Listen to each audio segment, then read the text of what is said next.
What's up, guys?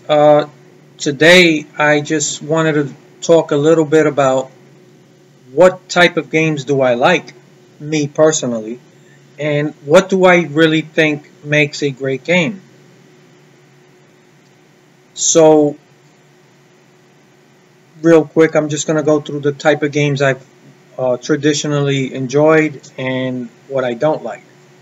Uh, the one type of game I don't like and never really got into. Well, there was a time I kind of liked it, but that was a long time ago. But first-person shooters like Call of Duty, games like that, um, I don't like, and there's a couple reasons why I don't like it. I don't like that first-person narrative. It's weird, but it feels claustrophobic. Um, so it's hard to describe that. That's not like racing games where I actually do prefer a first person view inside the cockpit. Uh, that's different. But when it comes to other types of games, I don't really like first person shooters. Games that you're just running around and just shooting everything that moves. I tend to find that stuff really boring. Um, the violence and the action and stuff, it gets old really fast for me. Um, I think that you become desensitized to a lot of it. So games that rely on that kind of gameplay, for me, they're not very interesting. I don't really consider those games a lot of fun. Um, Maybe the online multiplayer, that kind of gameplay works. When you're playing against other people, but even then, I do find it tedious. Um, like I said, it just after a while you become desensitized to it, and it's just not that exciting, to be honest.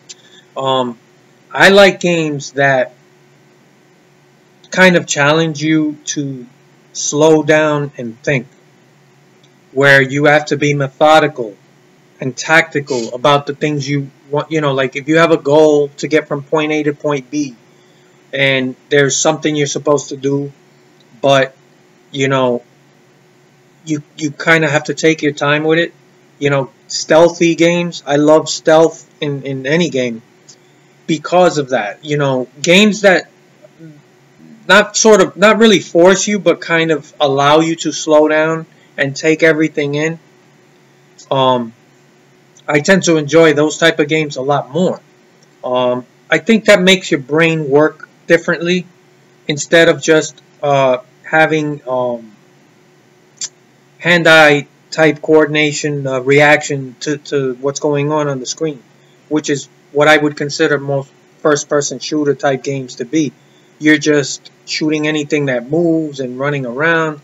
And it's not just first-person shooters. There's a lot of third-person, you know, adventure games, or that kind of employ that, where you really are just running around, just shooting everything. Um, I don't, I enjoy games that allow me to take my time and slow down and really take everything in. And if a game is well designed, it will do that. So I don't like games like Call of Duty or anything that's similar to that. I really tend to stay away from that. But the games I love are games that employ stealth, or just allow you to take in everything that the game has to offer. If you're playing an open world type of game where you have complete freedom to roam the entire map, I love that stuff. But it's vital that these maps are well designed, where there's always something interesting to go find, or just look at. Even if there's not a lot of stuff to actually do, if the map is well designed, you can just sort of enjoy it and take it in. Um, an example would be, let's say you visited the Grand Canyon. You wouldn't go there and just after half an hour, you're like, all right, time to go. Let's go somewhere else. It's the fucking Grand Canyon. You go there, and you really want to soak it in and take it in and sort of just stop and appreciate the beauty and majesty of nature, right? So a well-designed game, you don't really want to rush through it. Now, an example of what I was just talking about would be like Red Dead Redemption, or a lot of these Grand Theft Auto games. I'm not saying that, a game that the older ones like Vice City and San Andreas, yeah, if you looked at those games today, they're very dated because the technology. But at the time those games came out, you really absorbed the environment and the map. And everywhere you went, it did actually feel like you were in a completely different place. And those maps were so unique. And, that's what made those games great. Also, the sense of nostalgia, because those games were designed to take you back to a specific era, right? So Vice City was set in the 80s. And those of you who are old enough to remember the 80s, if you played that game, that sense of nostalgia is a very powerful thing. And if it's executed properly, it will just make the game that much more enjoyable. And I didn't rush through those games. I actually went from one mission to the next. Anything that was like a side mission, I did it. A lot of times just free roaming around the map. I spent countless hours on those games, and I really enjoyed it. Same with San Andreas. So those games, I love those type of games. I do love, where there isn't really a rush to do anything. You kind of rewarded if you take your time. You discover things, you find things. So your brain kind of works differently in that type of game, whereas other more linear type games, you kind of get dropped into a place and you have an objective, but the objective is largely centered around just blowing things up and shooting and killing as many people as possible. And yeah, on paper that sounds exciting, but your brain is conditioned to become desensitized to this stuff. After a while, if something is repetitive, it loses its that level of excitement. It just goes down, and you find yourself feeling like, this is really repetitive, and I just want to get this over with. And I'm not saying everybody feels that way. Personally, that's how I feel about it. And I do think that that's one of the reasons a lot of games that, even with a big budget, fail, because the developers don't implement enough stealth in their games, or they don't really create an environment that rewards you for taking your time and slowing down. It just really doesn't matter. How fast you play the game, it's not interesting at all. But some games do this really well, other games do not. And I do think that that's a huge factor in the success or failure of a game, in terms of what people consider a really great game. Open world games are not the only games I enjoy. There's been a lot of truly great, more linear games. Games like, the Max Payne series, going way back. I know there's games I'm going to mention that some of you guys never heard of, or just are too young to have ever played. But you really don't know what you were missing. The original Tomb Raider games, right? When you play Tomb Raider now, it's cool. It's really a solid game, but it is now nowhere near as interesting or immersive as the original games were, because those games were more based on puzzle solving and stealth, whereas the more modern Tomb Raider games are more action oriented. You still got puzzle solving and all that other stuff, but the puzzles are a little more simpler. The developers don't really put as much into the exploration and stealth of a game, and it's more action. So the graphics are better, and there's a lot more killing and explosions and stuff, but unless the story is somehow a really super amazing story and you really care about the characters and they're well written, they kind of fall short.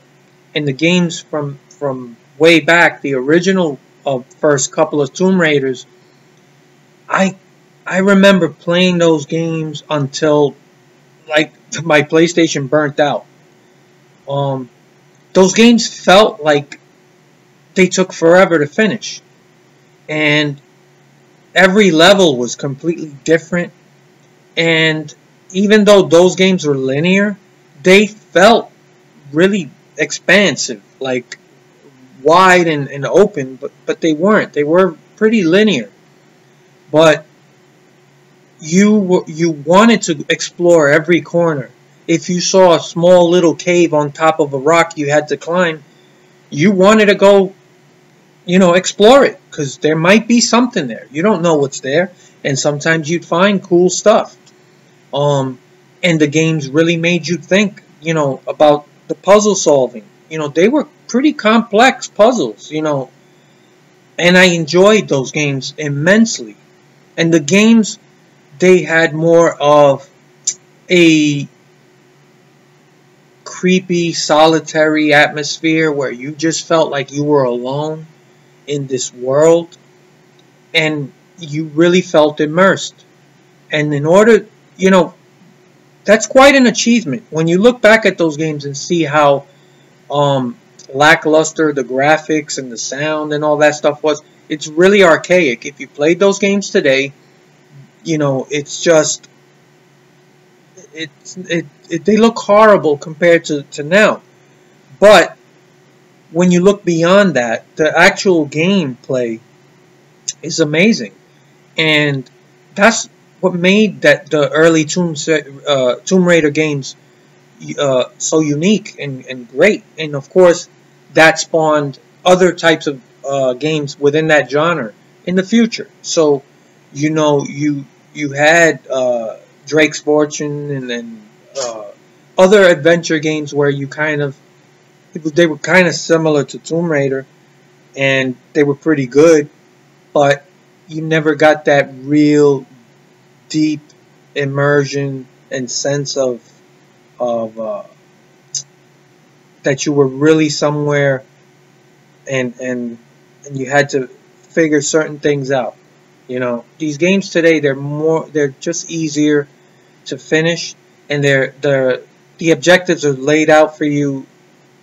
They're kind of dumbed down, and they rely more on visuals and what they would think is exciting. A lot of explosions and more action.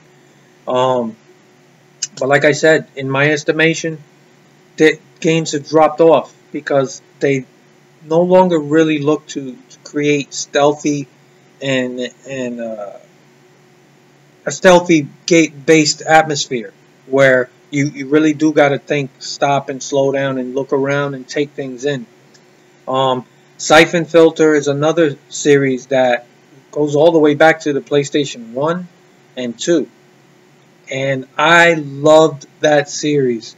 Especially the first two games. They were awesome. And again, these games were linear. It wasn't like a huge open world map. But even though the game was linear, the environment was well designed. You didn't feel like you were super restricted. In a small area, you could kind of venture a bit.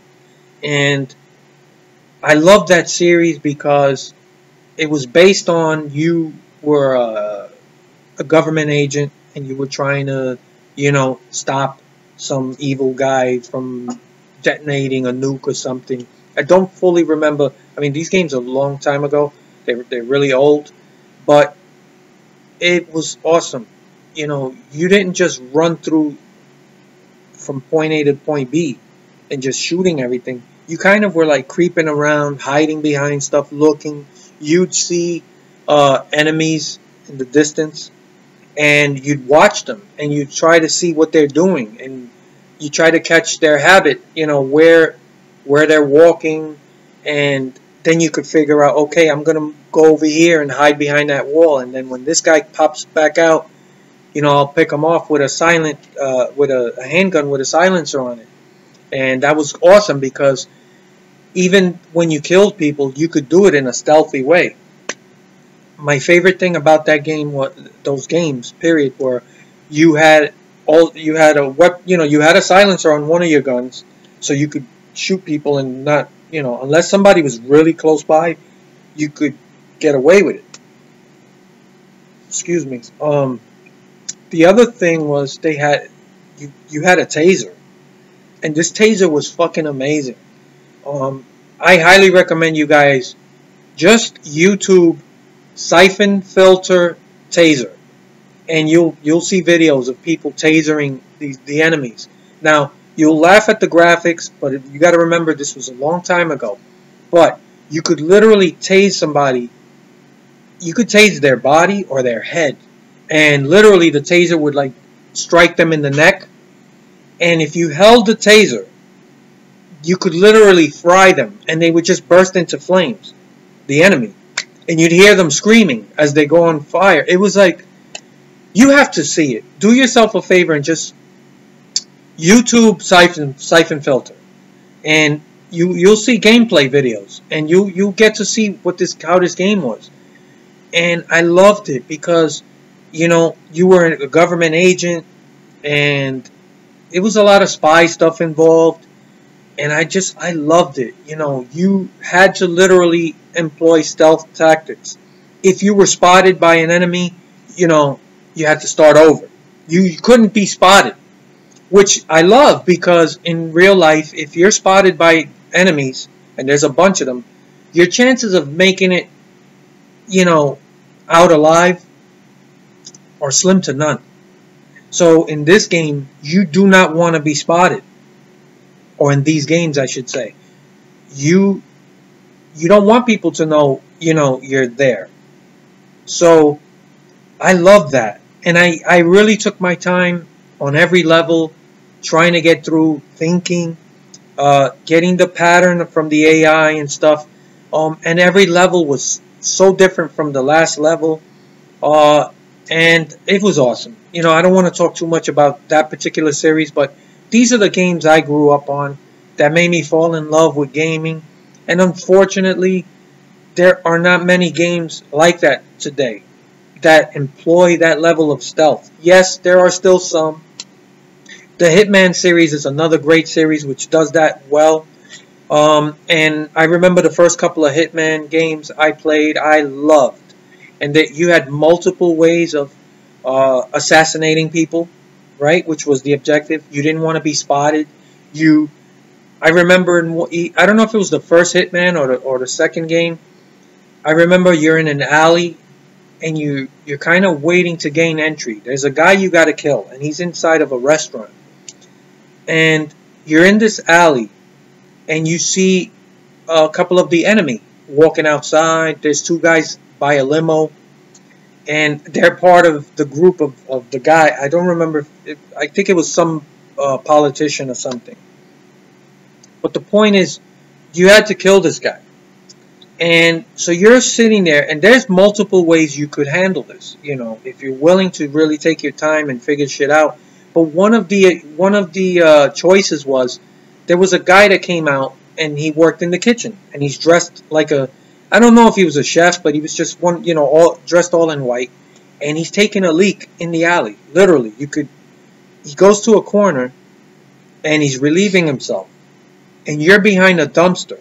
You can literally, this was one of the choices. You didn't have to do it this way, but you could sneak up behind him and put him in a chokehold, or you could.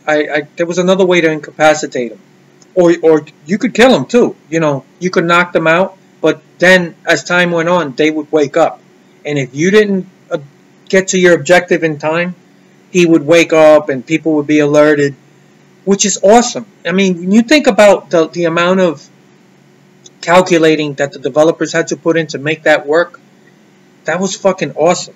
And that you knew, I have a limited amount, or you could tie him up and hide him somewhere. There was so many things you could do. So you put him in a chokehold, and then you could steal his uniform, and then you can walk right into the kitchen, and now people there think that you're one of the people working inside the restaurant, and then you can sneak up.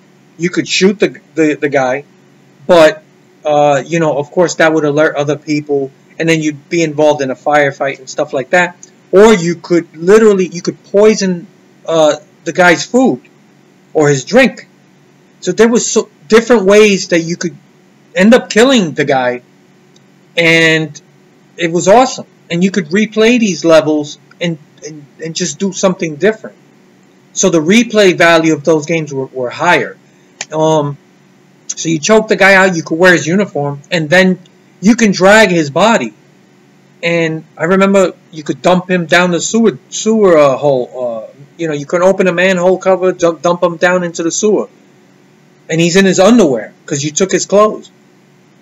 So you want to hide the body, because if you didn't and you just left him lying there in the alley, eventually one of the other AI would walk back there and spot him and alert everybody. So I love that style of gameplay. That's stealth. It makes you think. And you can literally take a half hour to complete a simple objective, because it's about thinking. It's more chess than checkers. And I love that. And you don't see that in too many games today. So those are the games I really enjoy. Now, if you want to talk about a modern game that does this stuff very well, Metal Gear Phantom Pain. If you haven't played that game, I highly recommend it. It's one of the greatest games I've ever played. I've never talked about it really, but that's another game that's based on stealth. Now, you can get into serious firefights and stuff, and you do from time to time. So, but you don't have to.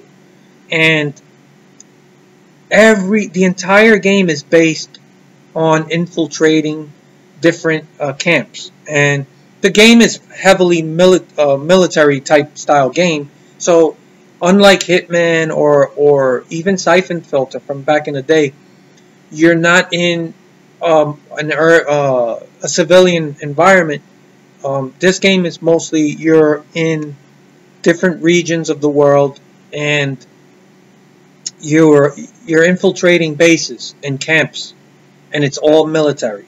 So if you love military style games and you like stealth, you must play Phantom Pain. That is a masterpiece of a game, and I can't tell you. When I played that game, it took me forever to finish, because every level was unique, and you can really you could take a whole day to accomplish a goal if you wanted to. And there were some objectives that really took me a long time, because I would infiltrate a campsite, and it was very dense but very populated with the enemy, and these guys are all just doing their rounds. You can't just walk in there, and you could be spotted from a long distance with some sniper with a fucking binoculars. So you really had to think step by step how to infiltrate and how to get from point A to B to C to your final objective. Sometimes you had to free somebody. Sometimes you just had to kill somebody, a general. I don't want to get too much more into that game, but that game is amazing, and I loved it. And those are the type of games I enjoy.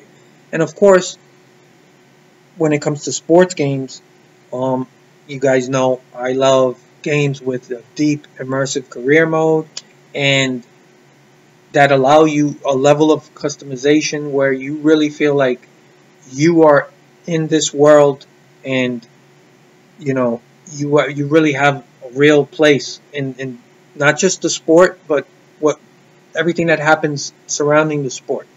And like I've said many times before, the success or failure of even a sports game is dependent on how much attention to detail you place on off the field, off the court activities or narrative, whether it's a story-driven narrative or whatever it is, the games cannot be just about playing, the gameplay of the sport.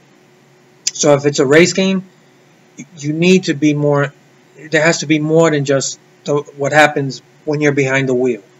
And of course, it's very important that that stuff works well too.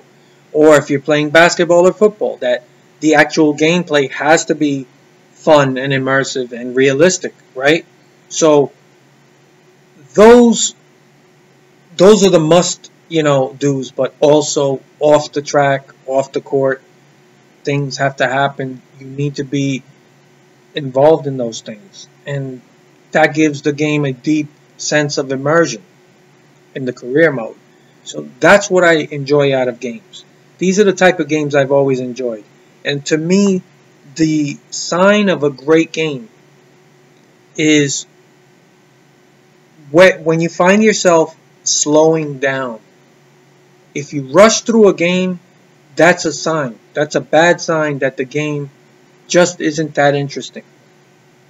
But when you find yourself slowing down and really taking in everything and doing some exploring or thinking twice about what you need to do, that's the sign of a great game. And those are the type, for me, that's the formula for making a great game. No matter if it's a sports title or an adventure game, whatever it is, you have to design these games with the thought that I want people to feel the urge to slow down and not speed up. I want people to slow down and think, just like chess, right? Checkers, it's a faster paced game. Yeah, you do kind of have to think, but it's not that deep or involved. But chess, you really have to think 2-3 steps ahead. And that is when you know a game is great. When everything has a consequence, or if I do this, what's going to happen here? How am I going to deal with that? And believe it or not, almost every game you can think of, you can employ this stuff. And I think that that's the secret to making a great game. And it's also something that sadly is a departure in today's gaming. Now, yes, there are still some great games being made, and you will continue to see them, but just not as often as in the past, because many years ago the technology wasn't as advanced, and in order to make these games really deep, immersive, and interesting, you really did have to double down and focus on these other areas of the game where you have to slow down and think, right? Now there's so much technology at your disposal, you can make everything look beautiful and shiny, but it also kind of makes developers lazy.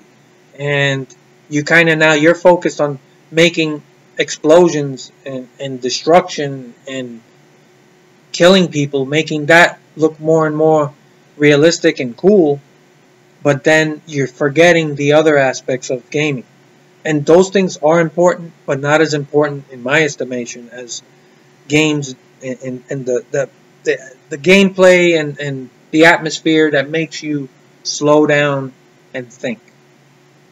So that's pretty much, how I feel about games, what I like, what I don't like. Another game before I stop that is a great example, The Last of Us. Those of you who haven't played that game, you really need to play that game. That's another masterpiece. But see, that's another game where, yeah, and it's based with, it's kind of like zombies and monsters and stuff, but the story is incredible. The characters are great. But most of all, you really can, the game does kind of not force you, but it does incentivize you to slow down and think, and you can hide. I love that stuff, because a lot of that game, you're kind of creeping around and you don't want to be spotted or heard, and you can employ tactics to let's say kill a monster but you need to do it, thoughtfully, and you got to really you can craft special weapons, and then you learn how to use those weapons in a stealthy way. So I love that. You really need to play that game if you've never played it. But that's a modern game. Well, I call it modern, but that came out in the PS3 era. But it's not that long ago. So I look forward to the sequel, and so there's still some really great stealthy type games being made, but sadly, it is it's not like it used to be. So that's, for me, that's what I look for in a game. Games I can take my time in enjoying. I don't want to rush through a game. And believe it or not, even a sports title can do a lot of things where you're not just rushing back on the court. And, okay, I'm playing basketball, off to the next game. You're kind of looking forward to see what happens after the game, or your interactions with your agent, or endorsing a company, or maybe conducting an interview, or being interviewed, I should say, or going to practice and working on your game and improving your players' abilities. And in NASCAR games, there's a lot you can do as well. And I've talked about those things. I'm not going to get into it, but this is what you need to focus on when you're making a sports title. It's not just about what happens when you're actually in the game, racing or playing basketball or football. That has to work well, and it has to be, it has to execute, but you need the other aspects off the court or the track, so to speak. And that's really what I look for in any game. And if I'm rushing through a game, I know it's not that good. And unfortunately, that's one of the reasons that these past NASCAR games just haven't been, they've been lackluster. Because, yeah, you race, and then you're off to the next race, and then to the next race. You're just jumping from one race to the next. You never feel like you're actually building a career. So that's the secret to the old Thunder games, or Dirt to Daytona. You really felt like you were building something, like your career mattered, And this is why when you don't have stats, and it's not just having stats, man, but making the game interactive with the stats. In other words, as you play the game, let's say you pass a milestone. There's something in the game should tell you. When you play NBA 2K, if you score a certain amount of points in a game, the game, it focuses on that. The announcers will talk about it, or, after the game you'll be interviewed, and they'll talk to you. Hey, you scored X amount of points today. How was that? And then you had choices how to answer. You could answer like a douchebag and be like, yeah, I'm the greatest. Or that's no surprise to me. Or you could answer and say, hey, but we still lost the game.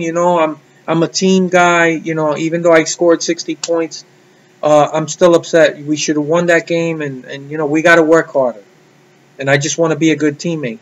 And depending how you answer, that had an effect, right? So these are the things that need to happen, and that's what I enjoy in a well-made game. And these other things do matter. So that's it. I thought, I wanted people to pretty much get a better gauge on what I enjoy in a video game, period.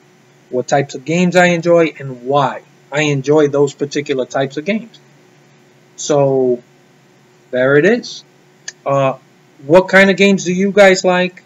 And what aspects of those games do you enjoy? Like, why is it, let's say you like Call of Duty, and you like first-person shooters. Why do you like them?